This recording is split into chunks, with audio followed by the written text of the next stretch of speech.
What is up, everyone? Welcome to the Rage Traders NRL Supercoach podcast. Wolfie here, and today I have a banger for you. The ultimate money-making team, a team with a bit of balance, stability, but also 80 to 90% of it being something you can focus on making money. So if you're a player that likes not having too many premiums in, likes having a lot of players that you think will make you money and playing passively towards the start of the season, this could be a team for you.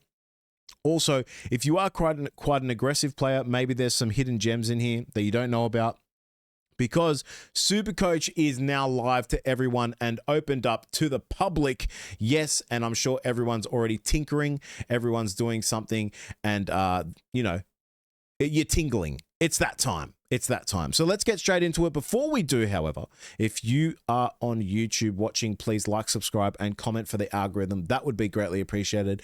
And if you're listening on Spotify or Apple Podcasts, a 5-star review would actually help me so much, because it is a brand new podcast we're doing this season. But let's get straight into it. Enough of the blah, blah, and get into the team. Now, I'll start by saying that I'm going to move my webcam for audio viewers here, just so we can see the full team with the bench. Hooker 1 and Hooker 2, I have Reed Marnie at $418,100, and then I actually have Jake Simpkin at $422,700. Now, he is listed as one of my reserves, and I think the reason why I did this was, one, I think both of them will make money. Now, I'm sure some of you are saying, why wouldn't you just have someone like Brandon Smith? Why wouldn't someone have another cheapie there for Hooker 2? And yes, that is a plausible question, but the main reason is I actually think they're both great picks. I think Jake Simpkin at $422,700 is way unders. And I also think we know this in Supercoach, there's always a time when another Supercoach Hooker cheapie pops up, and we want to get to them as quickly as possible. I.e. like your Owen Paddy, etc. And I don't mind the thought of saying maybe one of these two guys don't perform as much as what we think. And if that happens, it's an easy drop down to a hooker position. Now, we do know that we don't want to spend too much time in the hooker position. It's one of the, if not the most lowest scoring role besides Blake Brayley, which I've spoken about before. But in the terms of making money, I think these two guys warrant being here. And also, because we're focusing on making money, we're not going for a lot of premiums in this team. Now, we do have, I think it's 3, but in saying that, that's where the stability and points comes into it, because we need to have some Uber premiums in here, because if we don't, and we're just focused on fully making the dosh, unfortunately, you're going to fall very far behind in points. So I've tried to balance the money-making team out with 2 to 3 Uber premiums that I think will do very, very well. Let's go to the front row forwards. I've got Payne Haas and Jamin Jolliffe. Now, if you don't know the price of Payne Haas, $852,700. He is going to be the captain of this team every week until I see otherwise. Maybe it could be Ponga, maybe it could be someone else, but I think for now, Payne Haas, he's just your slot-in captain. I think a lot of people will be doing this at the start of the season, and I think it's the safest pick out of them all. Next, Jamin Jolliffe at $502,800. He averages 49 in base. Regan Campbell-Gillard is gone from the team. He should or likely get a bit extra minutes here and there, and I think he'll clear this price. Now, some of you might be saying, well, I get that that's going to happen, but he's not really going to make a lot of money. He's not going to get 70 or 80s. Sure, he is going to hopefully get to about 10 points above, 5 to 10 points above, I'd say, but he's also a stable front row forward. He's in a team that should be better with a new coach. Des Hasler's gone from the Gold Coast Titans, and surely they perform better. They do have 3 away games in the first 3 games, but generally that doesn't impact the front row forward as much as what it could do for like a center or a fullback. And I think he's an actual great player. He seems healthy, looks healthy, should be starting round 1, had a knee injury, so we'll monitor that. But from what I can see here, he's actually a great pick. And, if you're talking like for like, you can sort of talk about a Naf White. He's a bit higher. I think from memory, he's about $582,000. So he's $80,000 cheaper compared to other stable front row forwards, but I think he's offering value as well. Next, I have Tanela Paseka. I don't really have to talk about this guy too much. $328,600. He is way unders. He's going to be the front row forward at Manly. I think he's going to be the front runner for that team, and he should make you some easy cash. Whether you move him on straight away or he's just performing amazing and you keep him, that's completely up to you, but he will make you cash for sure. His base is really, really good. He will get more minutes, and I shouldn't say he would get more minutes, but he had an unfortunate injury last season that held him back. That happened in round 3, where he only played 23 minutes. His average for base, including that 23-minute game, was 35. So already his average for base after the 3 games is covering his cost. That is insane, considering he had a 21-minute game out of the 3 games. So he's a slot in for me. Front row forward, I have Lazarus Valepu from Melbourne Storm. I think this can be anyone we choose, but it has to be a basement price. Could be, is it Bunty Afoa from West Tigers? I'm sure someone's going to pop up in this FRF4 position where we just slot in and say, yep, sit there, don't want to talk about you. For me, it definitely won't be Royce Hunt, but it's going to be someone, and they'll just make you some easy cash. I won't go into that too much, but it could be Lazarus Valepu. That's why I've put in there. He got minutes here and there for Melbourne Storm, but honestly, not enough. And I just think he could see some type of increase. I don't know. Obviously, I don't have any inside information, but he's getting 30 minutes, 9 minutes, 20 minutes, 15 minutes. But in 30 minutes, he got 25 base and 29 points. So he's just someone I'm monitoring because I think he's an easy add-in if I see him getting a bit more minutes. All right, let's go to the 2RF. I've got Jermaine Hopgood at $517,900 for the Parramatta Eels. Has FRF duality as well, so if anything sort of happens even with Haas or Jolliffe or Paseka or whatever, we can easily run him up and sort of cover that, and we have some more duality in the 2RF as well for just backup. However, let's talk about Hopgood. Had a really interesting bad and then good season towards the end, points-wise for himself. Eels, horrific. He was tried in the hooker position, horrible. He had a niggling back injury, horrible.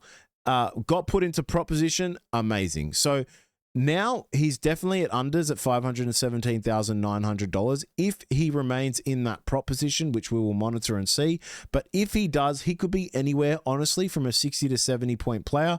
And I think he's definitely going to just excel and exceed over the $517,000 mark. So there's nothing wrong with him as long as he's in that prop position, which we should likely see. And again, Parramatta Eels should be a better team. They had a woeful season, just like Gold Coast, maybe not as bad, but I think Hopgood and the team will be better, and I think he'll perform at a better rate because of it.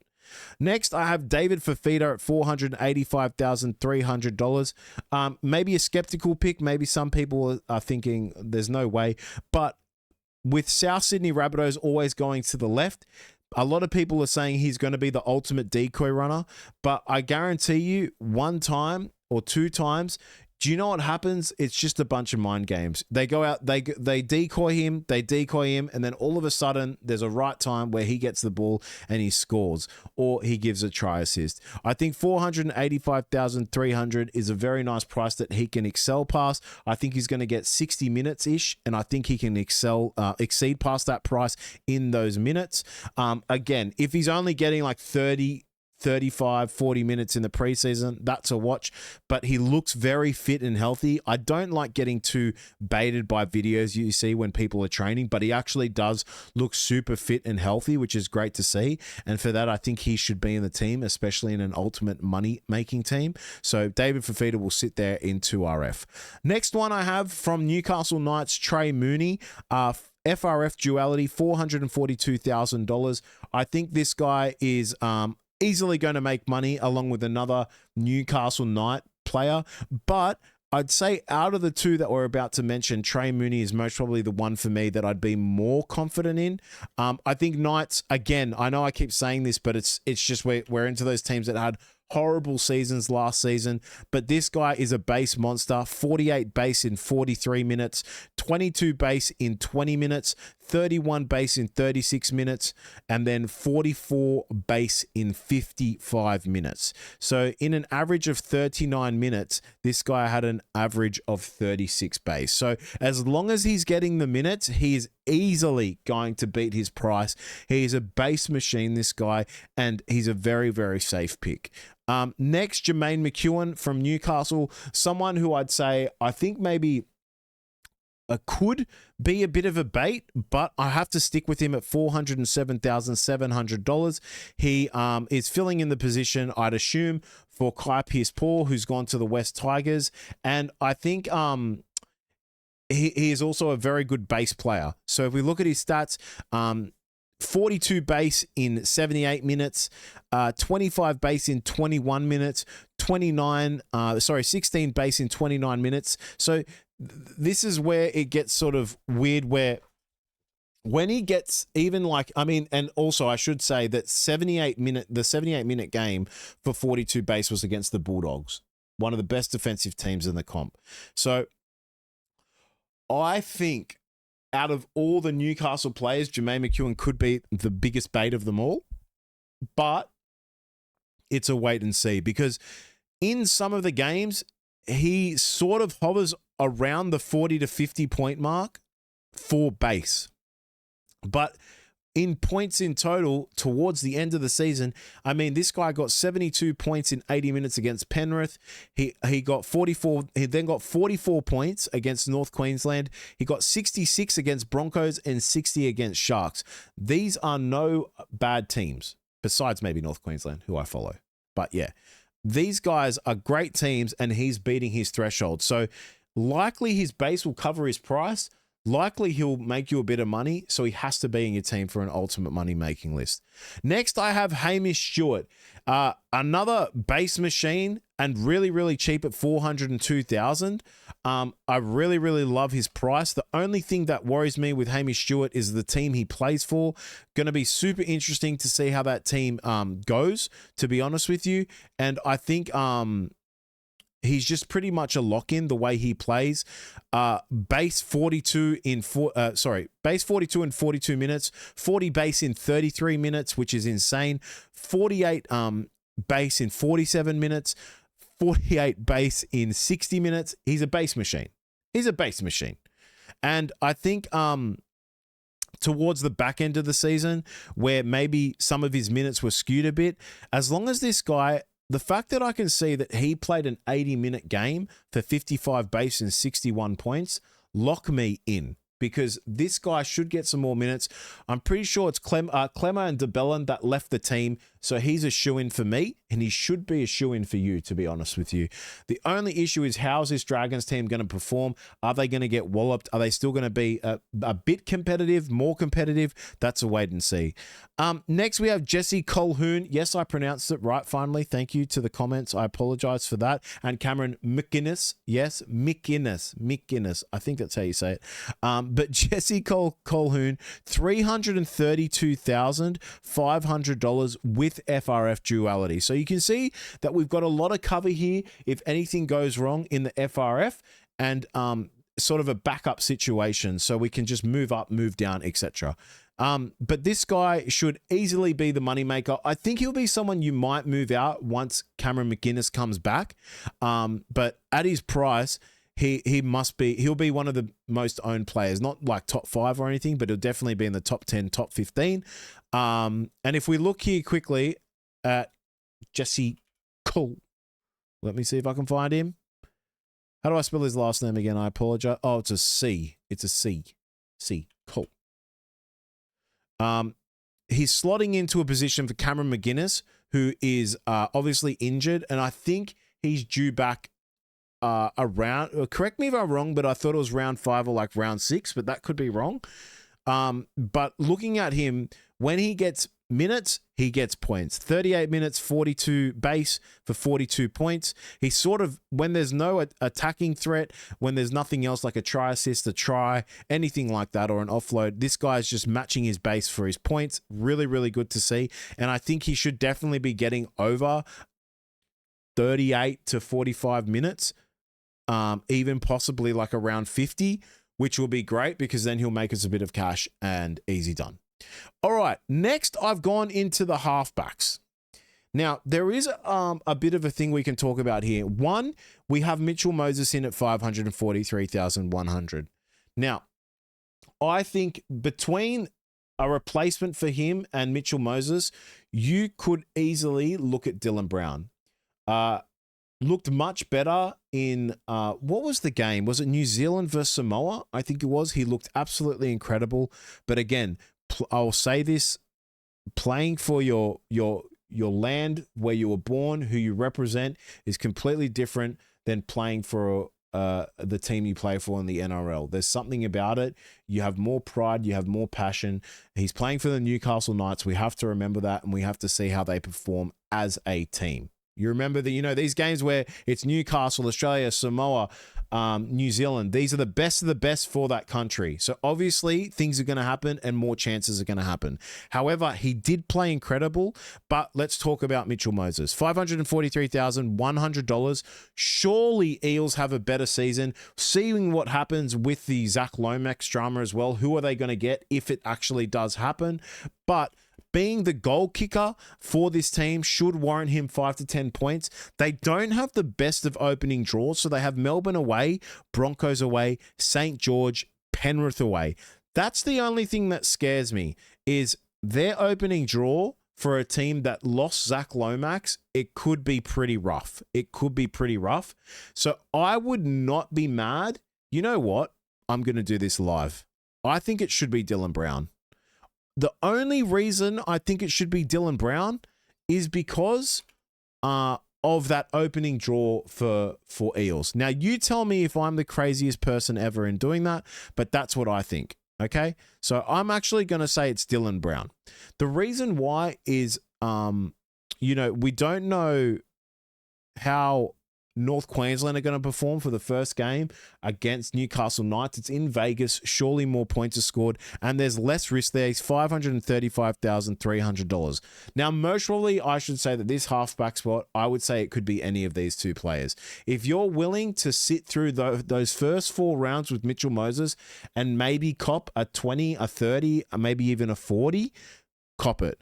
But I think the safer pick is actually Dylan Brown. I could be crazy. I could be wrong. But for someone who has an easier draw, let's look at the Newcastle Knights. So they have North Queensland, Manly away, which could be a tough draw. New Zealand, Bulldogs away, Canberra, West Tigers away. So it's a bit of up and down, but definitely not as tough as Parramatta Eels. And to be honest with you, I think without Lomax, Parramatta are going to struggle a bit, and Moses will lose that easy try assist off the kick. I think not a lot of people are thinking about that. The way Moses and Lomax linked, it was literally like a 2-man carry. It was crazy what they did for that team. So I'm really, really worried about how they're going to generate points consistently. So I'm going to go with Dylan Brown there. I'm going to go with Dylan Brown. $535,300 in a team that has a new coach. Surely they have to be better, and I think he will be a more consistent pick until maybe Moses reaches around, I've said about this, the round 5 mark where they verse West Tigers, Gold Coast, Bulldogs, Manly, New Zealand, North Queensland, Melbourne bye. Okay. Ethan Sanders at halfback 2 should be the goal kicker for Canberra, $246,400. And I think a shoe-in pick for a lot of people in the halfback 2 spot. Don't really need to speak about that too much. There is a world, if you are crazy enough or want to do it, where you could have Dylan Brown and Mitchell Moses. I don't see a point in that. But if you did want to do that, best of luck. But I think it's just you either pick and then have Ethan Sanders in the halfback 2. All right, so here's more stability. The 5'8" spot is a scam. It's really hard to pick. You might pick the golden nugget. You might pick the needle from the haystack.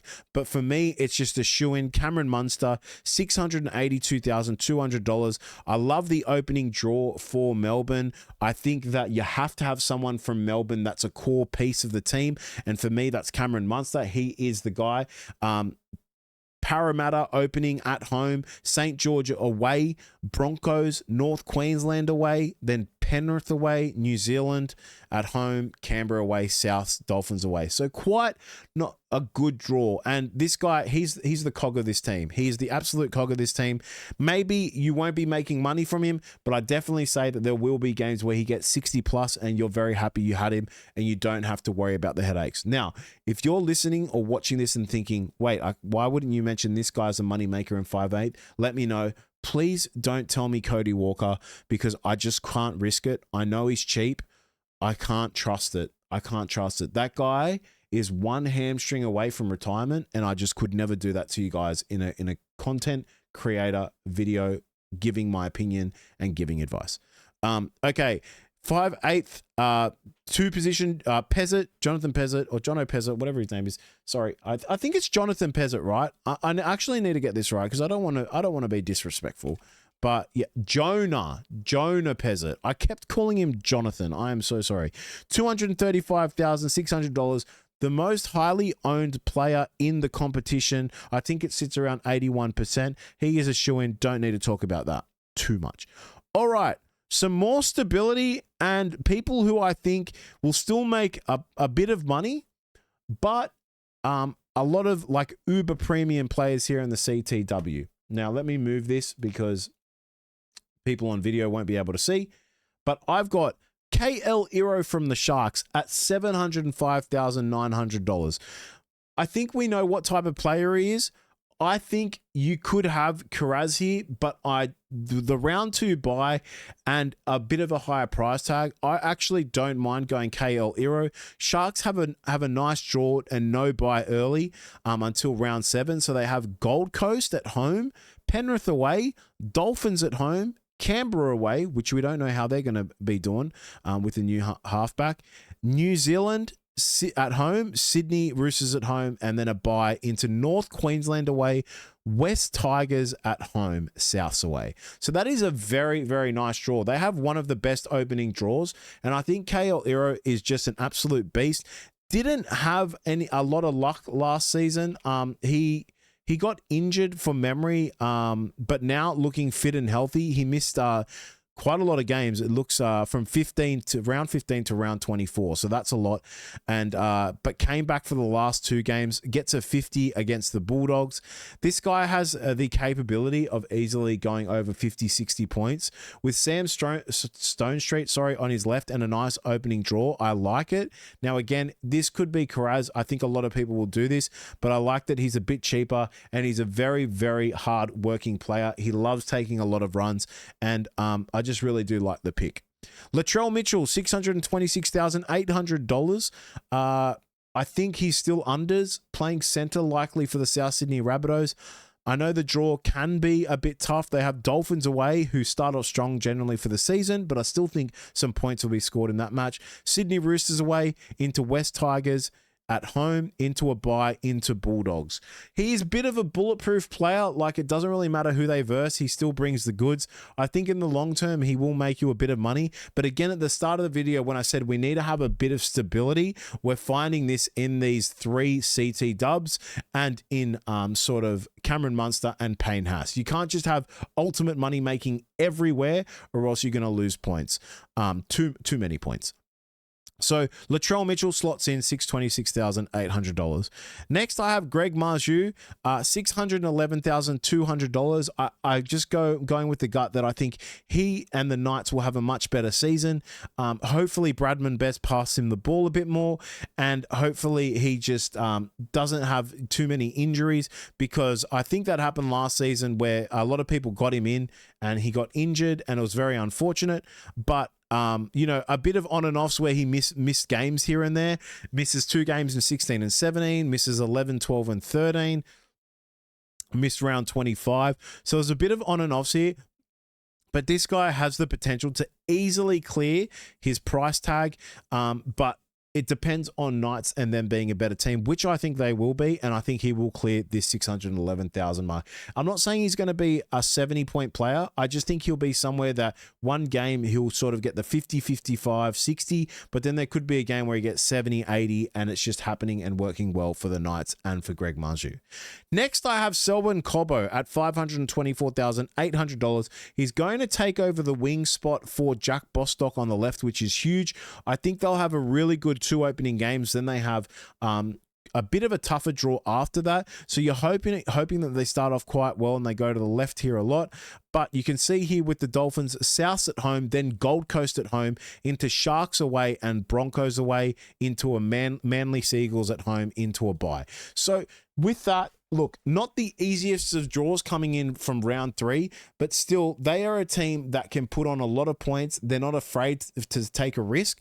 And I think Selwyn Cobbo has something to prove as well, where he will try and, be taking these runs, kind of like the Jacob Carraz, where you just see them dart from the hooker position when it comes into like kicking the ball and getting the set start off for a new set. I think he'll be that type of guy. I really, really do. And I think he's a great pick. And he's also 524,800. If he was like 600,000, I'd be like, not really.